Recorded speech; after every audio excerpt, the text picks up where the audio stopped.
This is things I wish I could say in Sunday school. I want to share some thoughts and ideas that are different than what we usually hear. My goal is to be really honest rather than inherently faith-promoting. I hope these ideas may spark some interesting discussions with your friends, families, or classes. Please enjoy. This is the lesson for July 15th through 21st, Alma chapters 30 and 31. Today's topics are Korihor's arguments, Korihor sees an angel, Vilifying dissenters, and the Rameumptom. I always liked the story of Korihor. I felt like it was a nice break in between all the preaching in the book of Alma. Korihor is kind of the gold standard for antichrists in the Book of Mormon. His arguments are largely the same as the others. I just think that the story is a little tighter.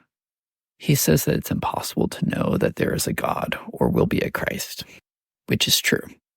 I used to think that Korihor's fatal flaw was accusing Alma of profiting from the church. It was easily proven wrong. But now I think Korihor has a point. Alma leaves his home and family for months at a time to go preaching. When he's home, he's not working either. He is resting from his work. I discussed this in greater detail in the June 17th episode that covers Alma chapter 8. So how is Alma supporting himself and his family? I don't think that he's taking money from donations to his church, but I absolutely think that he's profiting from his position, accepting gifts, help, support. People would probably just give Alma whatever they think he could want that they could spare because it would feel like they are serving God. Alma's father was also the head of the church. So the wealth, if it didn't come from the position, couldn't have been inherited either. There are innumerable ways one could enrich themselves from being the head of a church without taking money directly from donations. I think Korihor was probably correct that Alma was profiting from his position as head of the church. I think it struck a chord in Alma, and that's why he tried to defend that accusation so vehemently. One part of Korihor's story that I have trouble reconciling is his explanation of being deceived. I'm going to read verse 53 of Alma chapter 30. But behold, the devil hath deceived me, for he appeared unto me in the form of an angel, and said unto me, Go and reclaim this people, for they have all gone astray after an unknown God. And he said unto me, There is no God. Yea, he taught me that which I should say. And I have taught his words, and taught them, because they were pleasing unto the carnal mind. And I taught them even until I had much success, insomuch that I verily believed that they were true. And for this cause I withstood the truth, even until I have brought this great curse upon me. His story is that the devil appeared to him as an angel and told him there is no God. I don't understand seeing a spiritual being and being told to teach that there is no God. It just doesn't make sense. The angel isn't part of the natural world. Otherwise, Korihor comes off as a reasonably intelligent person. I don't buy him being tricked by an angel as opposed to a messenger from God into believing there is no God.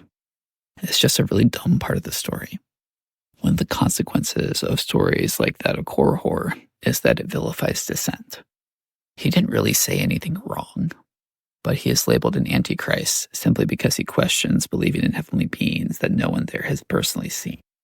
I think this and other stories like it are in the Book of Mormon so that the people will know how to respond if Joseph Smith or other church leaders label someone as an apostate. Suddenly that person's entire reputation is trash, and they are essentially an antichrist now. No one will really know the true story. The person is too dangerous to even speak to find out what actually happened. The church will claim that they cannot say anything about it because of the privacy of the apostate, when the reality is that the church doesn't want to be held accountable for any of it. Less information achieves that goal. Alma chapter 30 I find especially interesting because so much time is spent explaining that Korihor has every right to believe what he does, even though he's taken into custody twice and banished.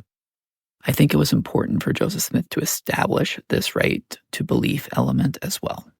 Because his was a new radical religion, people needed to feel like they had a right to believe differently from those around them, which is of course short-lived because then when you convert, you would relocate so you were surrounded by people that supposedly believe the same.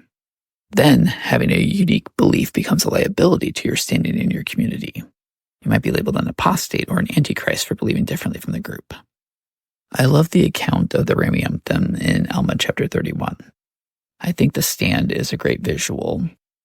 and the religious hypocrisy is on point.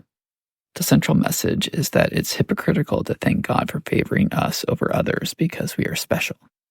But I hear that message when I'm at church in the Church of Jesus Christ of Latter-day Saints all the time. We are a peculiar people. We have more truth than everyone else.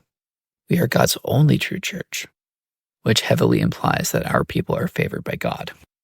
And sometimes they just say that outrightly. Every time someone says something to pat ourselves on the back as a church, I cringe inside because that is clearly spelled out here in Alma 31 as a sin. It's exclusionary, divisive, and just plain wrong. But it is so common. Almost everyone does it. I did it a lot once upon a time. I just wish more people could see it for what it is. I also want to mention the wealth aspect of this story. Part of the Rameumptom was a show of wealth. This was also something that drew the people further from God. I think that was an important message for Joseph Smith and others in the early days of the church.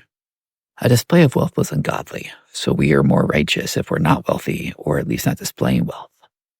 The church struggled financially for many decades. So that message may have helped people to feel better about being part of a financially struggling religion. However, the church is now unreasonably wealthy. I hear a lot more messages about how beautiful our temples are, the conference center, etc.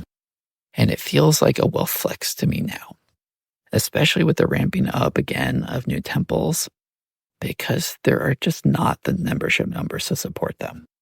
It feels like the church is spending a lot of money to look like its membership numbers are healthier than they really are. I think the church is doing the same thing by making a bunch of new missions. I was an ordinance worker at the Boston Temple for many years, about 15 years ago. It's a decent-sized temple, but other than Saturdays, there were usually more workers there than patrons. It just wasn't well attended. That was before the Hartford, Connecticut Temple was built, which cut out a big chunk of the Boston Temple's patronage. This is a mild example. I think there are a lot more potent ones. This is just the one that I personally was a witness to. Anyway, take a few minutes this week to think about ways we might be differentiating ourselves like the Zoramites did. Are we displaying wealth in a divisive way? Do we really believe that we are more special than others of God's children because of our religion or beliefs? That's it for this week. Thanks for listening. Please share with family and friends. Until next time.